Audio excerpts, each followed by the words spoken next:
Hey everybody, I'm Yvonne Williams with Back to Earth Creations, and in this video I want to show you guys part 2 of working on some of these leaf pendants. Now, my partner Randy is always the first to offer really good feedback, and he's like, is this an ornament? And I was like, no honey, it's a pendant. And he's like, well, it's kind of massive, isn't it? And I was like, well, yeah, but you know. And I was like, well, you're gonna be startled when you see the other one. It's gonna be even bigger. But I was like, maybe I can go find a little leaf. And we have this little leaf here, and we're going to try to finish up this leaf as well as make another one using this wee bitty little labradorite teardrop that we pulled from our shop. I couldn't believe it hadn't found a home yet, so I was like, well, I'm going to keep it and turn it into something. So first things first, I have our Primo Sculpey in bronze here, rolled out on the thickest setting on the pasta machine. And I'm going to take my little leaf, and I am going to just kind of hold it on there at first, but I'm going to flip it over and then roll. I'm not looking to really change the thickness of my clay. I just want to make a really nice contact with the leaf. And then I'll come in here. You could do this on like the shiny side of freezer paper or something if you wanted. But you can see that really gets a nice shape going. Now also we could use cutters and stuff, but I think I'm going to try to have this one be just a very petite leaf this time. So just like in our previous tutorial, I'm going to come through and try to carve out the shape of the leaf.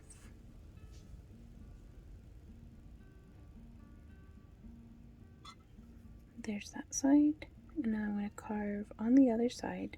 And in nature, nothing is perfect, so to speak. So don't feel bad if you if you feel like you're not, oh, it's not the most perfect looking leaf. It's like, it's a leaf, it's fine.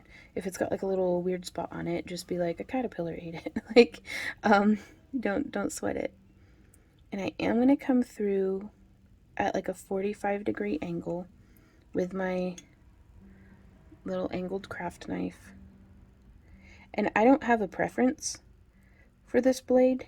It's just what I have on my craft knife. So it's what I'm using right now. And we're just going to shave off a little bit more of the edging. And that's going to help give us a narrower margin, I think. Let's set this down without making a bunch of horrible noises. And the nice thing that I like about polymer clay is there's really no such thing as scrap. You can always use little bits, even if you have clay that's like half baked and chunked up with dog fur in it, you can still roll that down, smash it together. I'd bake it and then cover it in more clean, nice clay and use it as like a bead filler, or like there's you can always find something to do with it. So on this piece, I'm debating if I want to do the really, I mean, it's so pretty though, even after, like, especially after the varnish dries, it has such a really nice kind of shine and look to it. And well, I really like that.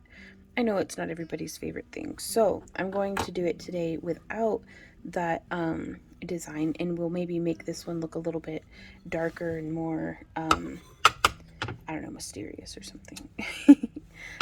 So let's see which direction the teardrop, if it has a more flattering angle. It does seem to show its best side if it's point up. So let's see if we can position our leaf, or our teardrop on our leaf, like so. And I think I'd like to come through using, do I have any greens? Where's some? I've got a lemonade. I've got an emerald green. Whoop. Just throwing stuff. Okay, so here we have, and this is just Sculpey 3, which I think will be just fine because I'm just smushing it into like a decorative moss. Let's see if maybe zooming in. Boop, boop, boop, boop. There we go.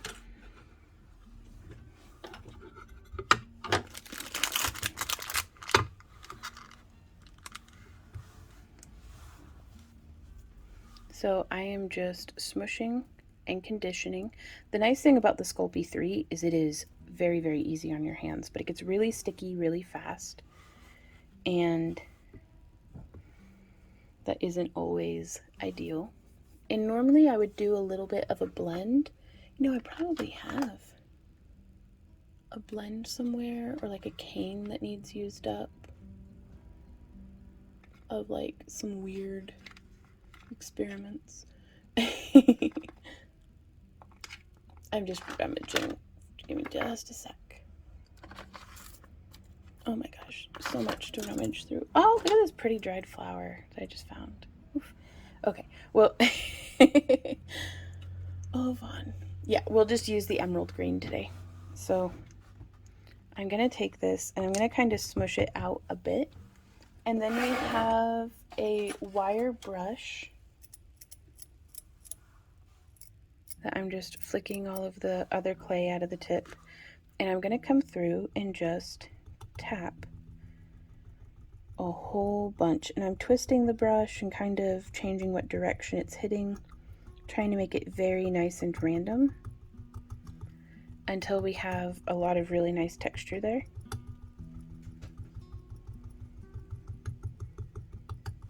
Okay.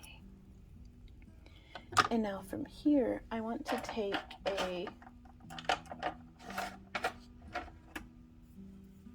this is actually a dental pick. And this one's probably my favorite dental pick for using for stuff like this. But I'm just going to come in and start poking slightly larger segments. I'm just poking and dragging, and then we're going to get underneath it. Okay, and so that makes a nice little kind of random fluffy edge. We can actually probably get underneath all of this. Yeah, that'll work a lot better if we detach it from our tile first. And I'm just holding down very gently with my finger. There's that. And then let's see if we can split this in half again,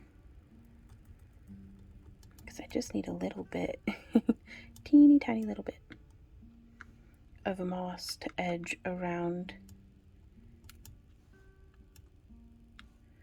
There we are. We can probably clump that together. Grab our wire brush again and start adding in just a little bit more texture if we lost any.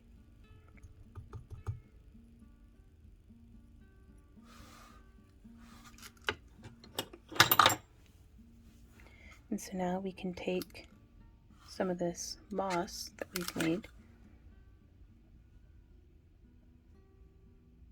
and I think I'd like to lay down, I'm going to pull off just a little bit of it and start rolling the green into a snake.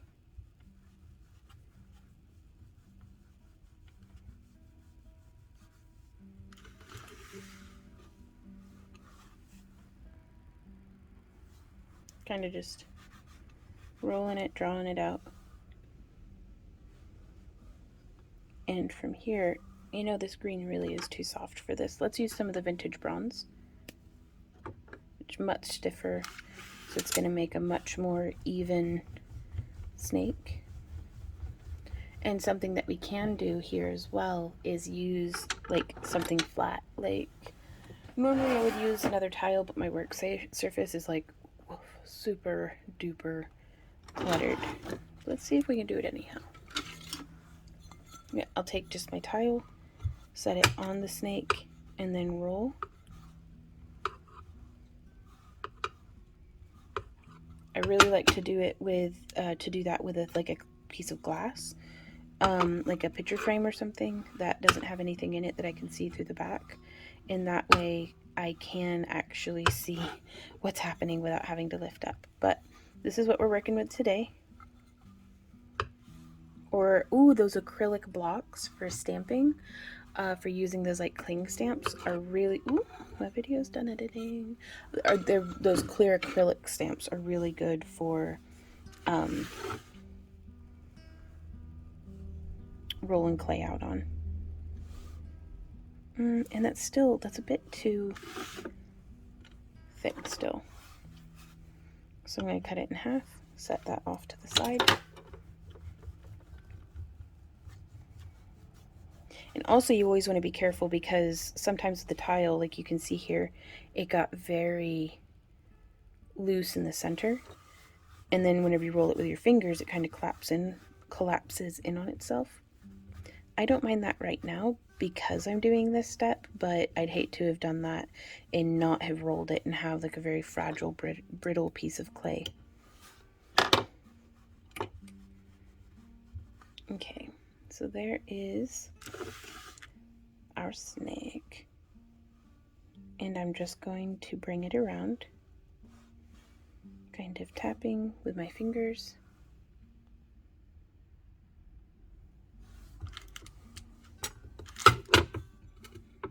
And from here, we can line this up and do a slice with our craft knife. Remove the excess. Line this up and do a slice with our craft knife. And then we can encourage those two ends together. And I'm just kind of tucking them behind.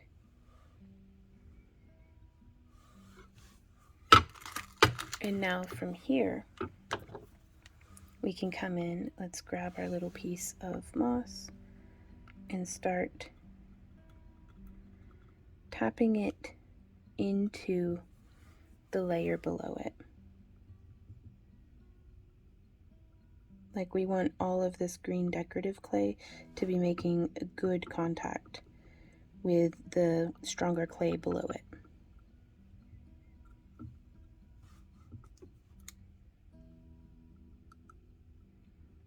Now I'm just going to say this probably seems like a really harsh and almost even garish green to start with right now, but we will be going through and doing like a black wash on this, and to keep it from looking drab, I like using a really vibrant base color.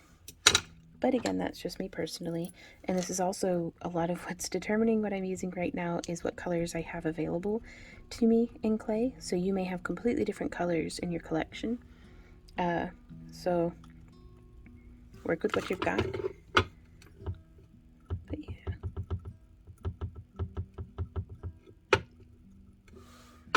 So there's that, and then I'm going to use this little piece down here.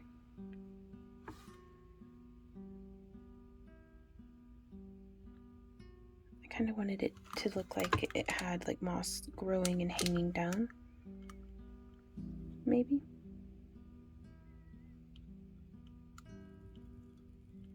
Or like lichen. Oh, if I could have used maybe and I might be able to use paints and stuff still to get this to look more of like a lichen color, or lichen. I know when I say lichen, it makes me think of like werewolves. So maybe that's just me though. Or a lichen? I don't know. The stuff that grows on the barks of trees and it's pretty.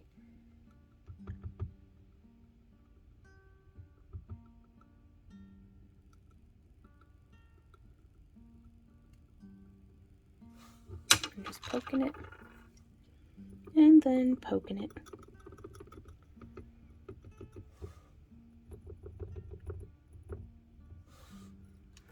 And I wanted to be careful and not get a whole bunch of little holes, because I didn't want to disrupt the texture of the leaf. So if we want to, we can come through with like a ball stylus and kind of blend those out just a little, but we run the risk of drawing even more attention to them, so use your discretion.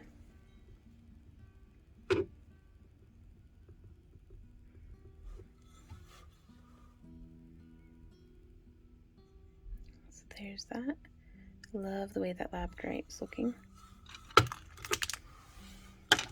And so from here, we can take, oh, I shouldn't have smushed that. I was going to use it on the other leaf too. Well, we can just figure it out as we go.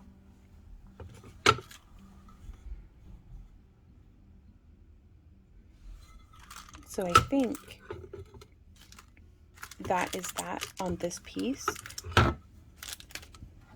So I'm going to set this very carefully down so it doesn't make a loud noise.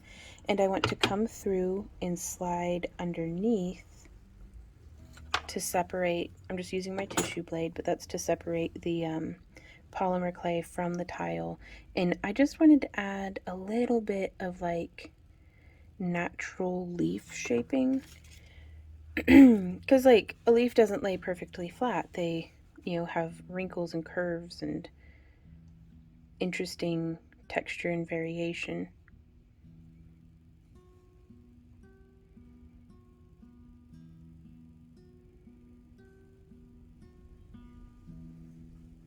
And so I'm kind of just pressing and doing a little bit of like a pinch and stuff to get things. So there we go. I really like that kind of just adding a little bit of dimension to it, because that's of these other two pieces that I had worked on.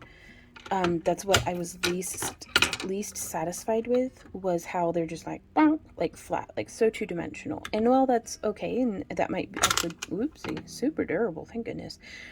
Well, that actually may be some folks' style. I like this. So I'm going to set this back down and go put it into a preheated oven. It is preheated to 275 degrees Fahrenheit. If you're using a different clay, just follow the directions on the manufacturer's packaging. 15 minutes per 1/4 inch. So I'm actually going to be baking this one at about like 30 to 45 minutes.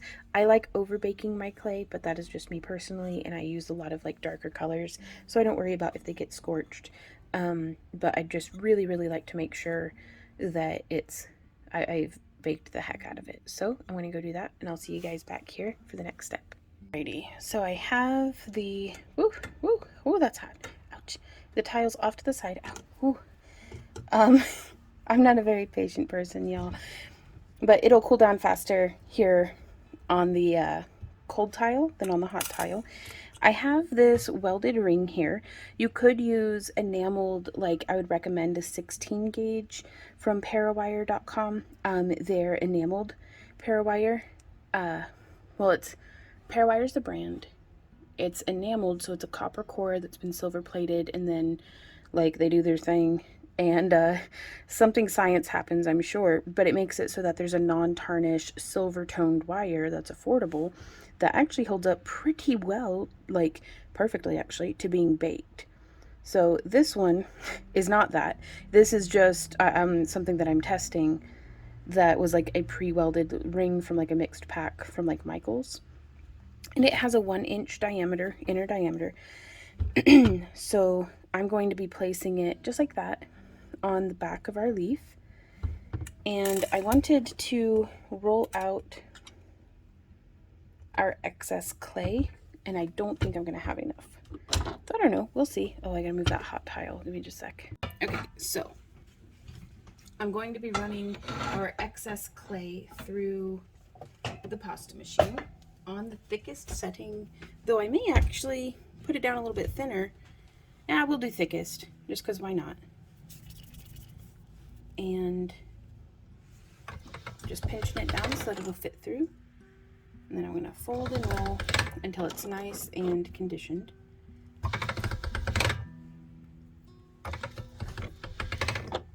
There we go. That should do us. So what I'd like to accomplish here is going to be maintaining the, instead of getting that blocky, you know, it's the nice and thick all the way through, I want to see if I can get it to be nice and thick up on the end where I need that thickness, but let it taper off to just one layer of clay thickness at the tip. So I'm going to be placing our ring like so. Just because I like that kind of style of attachment, because then you can have necklace come off of either side, or you can put a bail on it, or you can incorporate it into chainmail or macrame or just whatever you like. And then I guess I'll do it on this side. Now, just like how we had done before, I'm going to set this on our table and kind of just roll it into the clay. And again, doing this on like a piece of the waxy side of freezer paper would work out really well. But I just want to get that smushed and embedded into the clay so that we can then come through. And I'm just applying with my fingertips. Don't want to do too much pressure, because I want to just kind of let things be how they are.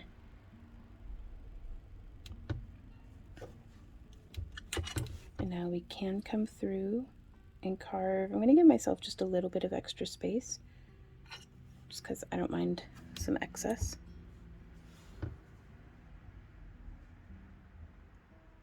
And you can carve off the table, but I just find it so much easier to not have the piece floating. But this is just how I craft, you guys. You're going to find your way that works best for you, and that is the correct way. Whichever way works best for you is correct. There is no right or wrong way to do this stuff. So long as the piece is coming out structurally sound, like mostly not on fire. I jest, but truly though, this is art. So long as you have the technical fundamentals down, conditioning the clay, baking it so that it's not like still malleable clay, and just a durable, wearable piece of art that looks like how you want it to, then you did it right. So I am just coming through with my my thumb, the kind of the pad of my thumb, and just thinning this out, like tapering it so that it's thickest in the center and up the back.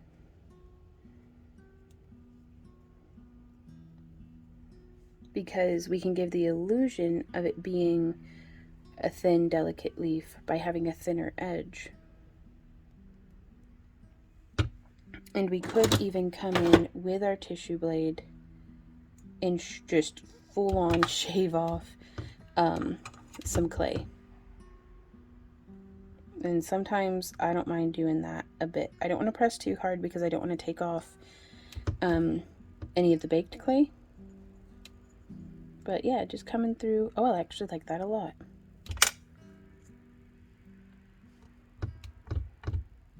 There we go. And I'm not going to taper it too much at near the top.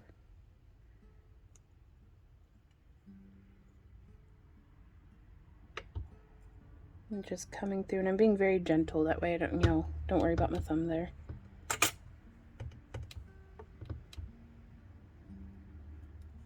And now we can start to smooth out the blade. Oh, that's so much more effective than just smushing, because we actually needed like a removal of material. So now I am going to pass this through the pasta machine. Just that little lump. Folding and rolling. And I think I'm gonna reduce the size down to like a size 3, just so that it'll spread it a little bit more. And I want to layer and blend this as a reinforcement layer over where that ring is. So just positioning it, there we go. I'm gonna lay it on its back, trim off some of the excess.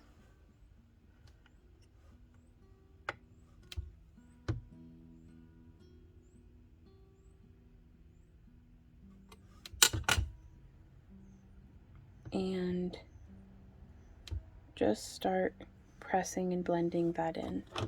Now we could, if we wanted, ooh, you know what'd be really neat? Where'd that leaf go? We could just use any old leaf for this too. It didn't have to be like the exact same size. But I'm gonna come through and just use this leaf as a texture stamp on the back side.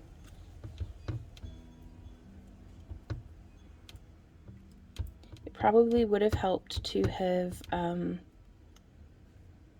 blended out that seam first. And again, you really want to make sure you're not using a dry crumply leaf for something like this, because you just would be getting like dry crumply leaf bits all up in your clay. So let's see how that came out. Oh, that's so cute. I love it. Okay. So yeah, I could have definitely done a better job blending out that seam. And it's never too early or too late to just not necessarily scrap it, but just blend out your lines. And I'm just going to do all over to get a nice evenly textured surface again.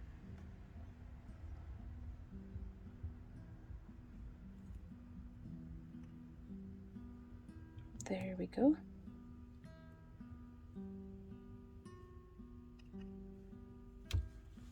Yeah, just blending that out. Even that, I think, is just a nice texture. But I do want to try the leaf again. Maybe let's do this leaf. What is that? That's something on its back. That's all right.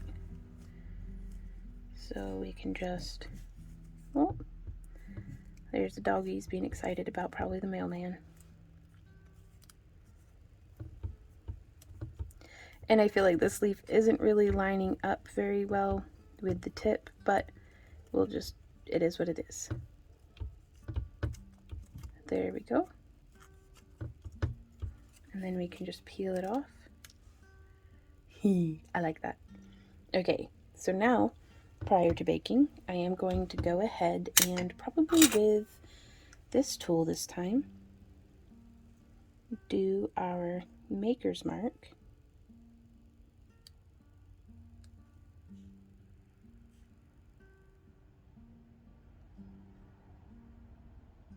And I'm just poking some holes first before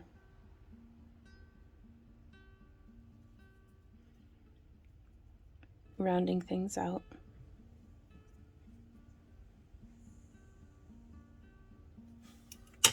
And boop.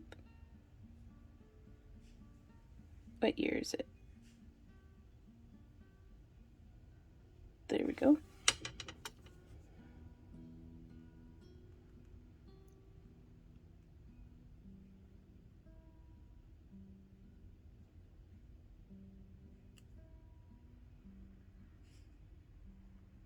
An R and a Y, a dot because this is by the Y because I'm the one who worked on it.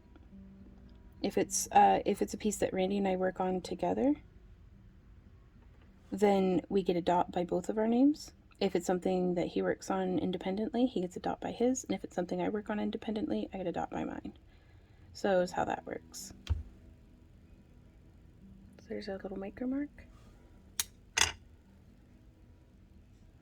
I'm going to blend out, there's a little more texture here on the sides than what I'd like. There we go. And then I'm going to bake this face down for another, probably like at least 20 minutes. So now that we have our pendant baked, that's how the back has come out, and I really like it. I'm actually going to glove up just one hand, the hand I'm holding the piece with.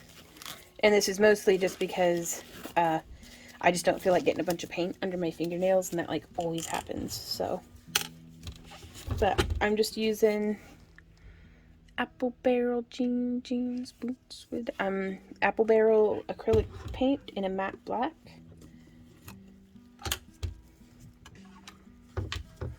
And I'm going to start by just dipping our piece in water, just regular water out of the sink. And I'm going to be working over my paint lid. And I'm just getting some on and then cramming it into all the nooks and crannies. Now I do have some paper towels on hand, though you could use washcloths or wipes or like baby wipes or something. All sorts of different things work for this. So it's more about making do with what you have on hand than having like the exact same tools and materials. But we do have all the tools and materials listed down in the video description below if you'd like to see exactly what we're using, or if I forgot to mention something. And those are affiliate links, so they're a great way to support our channel at no additional cost to you if you're in the mood for shopping already. But I think they're a good resource for like just kind of price checking, seeing what we use and seeing if you can find something you like better. Okay, so now that we have it all nice and covered, I'm going to rinse out my brush, and then I'm going to come in with just some paper towel, and I'm just dabbing the surface, like blotting it. And sometimes I'll go through and do a couple of layers of antiquing like this, letting it dry in between layers. Because you can see it kind of, with the moisture, it wicked out a lot of the paint. So now I'm going to come through with a much heavier coat of paint.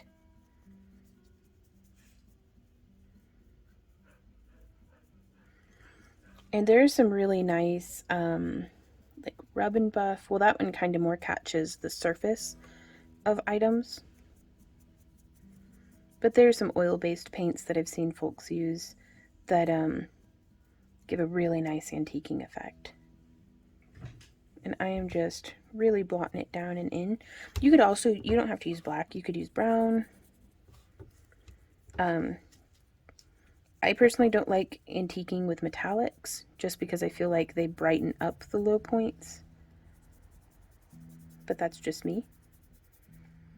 Experimentation keeps crafting spicy, so just because I don't do something a certain way doesn't mean that it's not a good way to do it. So by all means, and also just because I've tried something and I didn't like it or it didn't work for me doesn't mean that it might not be perfect for you. So don't hesitate to try stuff. So I like to wipe, if our lines are going this way, I like to wipe perpendicular to them, because that leaves a significant portion of the antiquing behind.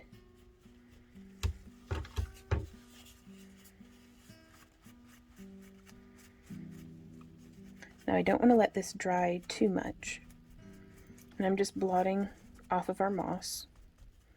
And this is much more the effect that I was hoping for. A really nice darkening of the piece.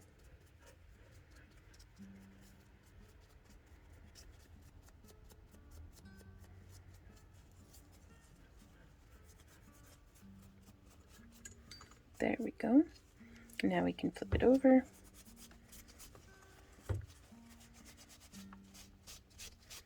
And if your paint starts to get dry on you, you can, just soak up maybe a little drop of water. It doesn't take a whole lot.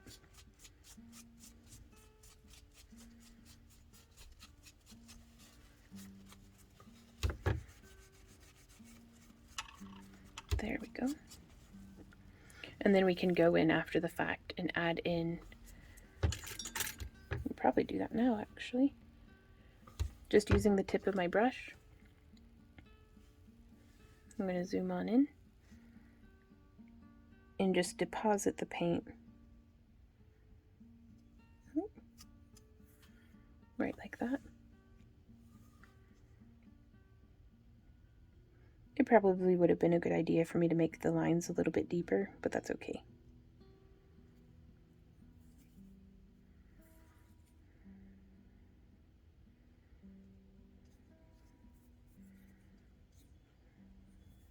There we are with that.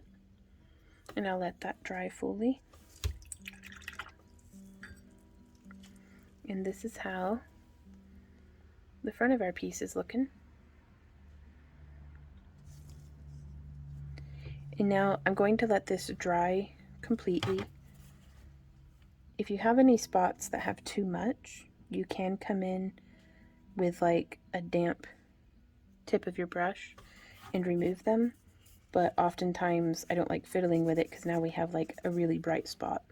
Or if you want to come through and brighten up an area, I like to treat it a little evenly.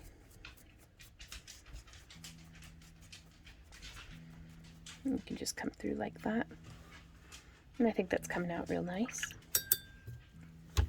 And so from here, again, I would let it dry fully, but just like our other piece, I would do a couple of coats of whatever varnish that I think I'd like to use. And I think for this one, I might use our matte finish.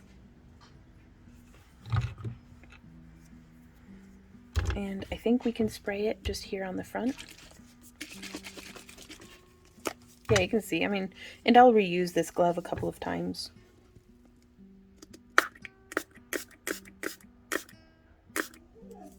There we go. Oh, the doggy didn't have his bone. So I'm going to clean it off of the surface of our stone.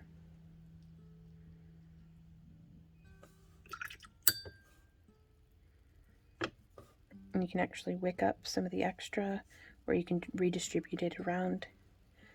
And I'll just leave that and then seal the back as well. And I'm going to check in with you guys when this is dry. Alrighty, y'all, so this is how our pendant has come out. It might be a little dark for your taste, but I like it, and you can always choose to use less. Oh, it's still drying a little bit. I've been rushing it. I'm not gonna lie to you. But I like how it came out.